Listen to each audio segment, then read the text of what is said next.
ഗർഭധാരണം എന്നത് സ്ത്രീകൾ വളരെയധികം ശ്രദ്ധയോടെ കാണുന്ന ഒന്നാണ്. ദാമ്പത്യ ജീവിതത്തിൽ കുഞ്ഞുങ്ങളുണ്ടാവുക എന്നത് അല്പം ശ്രദ്ധിക്കേണ്ടതും വളരെ ആലോചിച്ചെടുക്കേണ്ടതുമായ തീരുമാനമാണ്. അതുകൊണ്ട് തന്നെ ജീവിതത്തിൽ ഓരോ ഘട്ടത്തിലും തീരുമാനങ്ങളെല്ലാം ആലോചിച്ചെടുക്കേണ്ടതാണ്. ഗർഭധാരണം ആഗ്രഹിക്കുന്ന സമയത്ത് നടക്കാത്തത് പലരെയും അങ്കലാപ്പിലും അസ്വസ്ഥതയും ആക്കുന്നുണ്ട്. ഇത് ചിലരെങ്കിലും വെല്ലുവിളികൾ ഉയർത്തുന്നതാണ്. ഗർഭധാരണത്തിന് ശ്രമിക്കുന്നവർ അറിഞ്ഞിരിക്കേണ്ട പ്രധാനപ്പെട്ട കാര്യങ്ങൾ ഒന്നാണ് ഗർഭധാരണത്തിന് അനുയോജ്യമായ സമയം ഏതാണെന്നുള്ളത്. ആർത്തവ ചക്രത്തിൻ്റെ അടിസ്ഥാനത്തിലാണ് ഇത്തരം കാര്യങ്ങൾ നാം മനസ്സിലാക്കാൻ ശ്രമിക്കേണ്ടത്. പലപ്പോഴും ശാരീരിക ബന്ധത്തിന് ഏറ്റവും അനുയോജ്യമായ സമയം ആർത്തവ ശേഷം വരുന്ന അണ്ഡോൽപാദന സമയത്താണ്. ഇത് നിങ്ങളുടെ പങ്കാളിയോട് കൂടി സംസാരിച്ചതിന് ശേഷം മാത്രം മുന്നോട്ട് പോകേണ്ട വിഷയമാണ്. ഒരു കുഞ്ഞെന്ന് പറയുമ്പോൾ എപ്പോഴും അത് ഭാര്യയുടെയും ഭർത്താവിൻ്റെയും ഉത്തരവാദിത്വം തന്നെയാണ്. അനുയോജ്യമായ സമയം എങ്ങനെ കണ്ടെത്താം? സന്താനോൽപാദനം ശ്രമിക്കുന്നവർക്ക് അനുയോജ്യമായ സമയം എന്താണെന്ന് ആദ്യം മനസ്സിലാക്കേണ്ടതാണ്. ഓവുലേഷൻ സമയത്ത് ശാരീരിക ബന്ധത്തിൽ ഏർപ്പെടുന്നത് ഗർഭധാരണ സാധ്യത വർദ്ധിപ്പിക്കുന്നു. ഇത് അണ്ഡോൽപാദനത്തെയും ആർത്തവത്തെയും ആശ്രയിച്ചാണ് ഇരിക്കുന്നത്. ആദ്യം ഓവുലേഷൻ തിരിച്ചറിയുക എന്നതാണ് ശ്രദ്ധിക്കേണ്ട കാര്യം. കൃത്യമായ ആർത്തവം ഉള്ളവരിൽ 14-ാം ദിവസം ഓവുലേഷൻ സംഭവിക്കുന്നു. ഓവുലേഷൻ എങ്ങനെ അറിയാം എന്ന് നമുക്ക് നോക്കാം. അണ്ഡോൽപാദനം എന്നത് വളരെയധികം പ്രധാനപ്പെട്ടതാണ്. ഒരു സ്ത്രീയുടെ ശരീരത്തിൽ 5 ദിവസം വരെ ബീജം ആക്റ്റീവായിരിക്കുന്നു. അതുകൊണ്ട് തന്നെ ഈ സമയത്ത് ലൈംഗികബന്ധത്തിൽ ഏർപ്പെട്ടാൽ അത് ഗർഭധാരണത്തിന് കാരണമാകുന്നതും ഈ സമയത്ത് തന്നെ അണ്ഡവും ബീജവും സങ്കലനം നടക്കുന്നതിലൂടെ അത് ഗർഭധാരണത്തിന് വളരെയധികം സഹായിക്കുന്നതാണ്. അണ്ഡോൽപാദനത്തിന് 5 ദിവസം മുമ്പാണ് ബീജസങ്കലനത്തിന് കൂടുതൽ ഫലപ്രദമായി വരുന്നത്. ഗർഭിണിയാകാൻ അണ്ഡോൽപാദനം അനിവാര്യമാണ്. ഗർഭധാരണത്തിന് ശ്രമിക്കുന്നവർ അണ്ഡോൽപാദനം വളരെ അനിവാര്യമായതാണ്.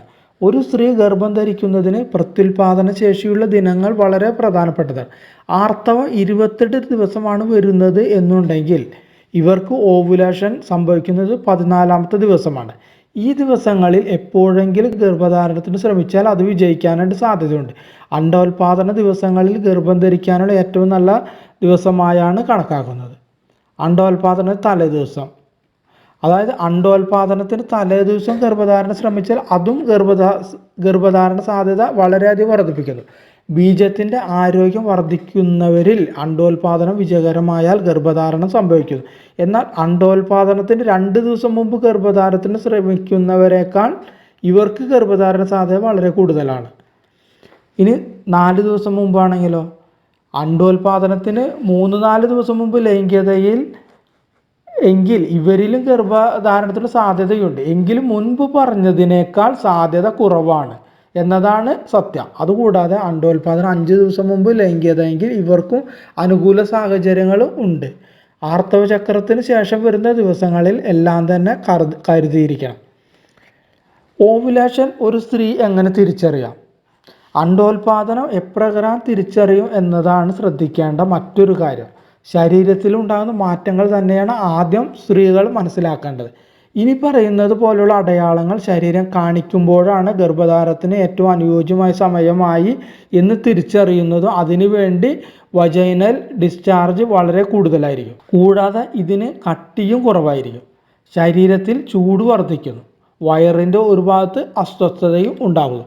ഇങ്ങനെയൊക്കെ വന്നു കഴിഞ്ഞാൽ അതിൽ അണ്ഡോൽപാദനം നടന്നു എന്ന് നമുക്ക് അറിയുകയും ആ സമയത്ത് ബന്ധപ്പെടുകയും, അതായത് ഒന്നിൽ കൂടുതൽ സമയം ബന്ധപ്പെട്ടാൽ അത് നല്ലതാണ്. അങ്ങനെ ആവുമ്പോൾ ഒരു കുഞ്ഞിക്കാല് കാണാനുള്ള ഭാഗ്യവും അല്ലെങ്കിൽ ഗർഭധാരണത്തിന് വളരെ സഹായിക്കുമായിരിക്കും. അപ്പോൾ എല്ലാവർക്കും നല്ലത് വരട്ടെ എന്ന് പ്രാർത്ഥിച്ചുകൊണ്ട് വീഡിയോ ചുരുക്കുന്നു. വീഡിയോ കണ്ട് ഇഷ്ടപ്പെട്ടിട്ടുണ്ടെങ്കിൽ ഒന്ന് സബ്സ്ക്രൈബ് ചെയ്യുക. നിങ്ങളെ സുഹൃത്തുക്കൾക്കോ മറ്റുള്ളവർ ഷെയർ ചെയ്താൽ അതും നല്ല ഉപകാരപ്രദമായിരിക്കും.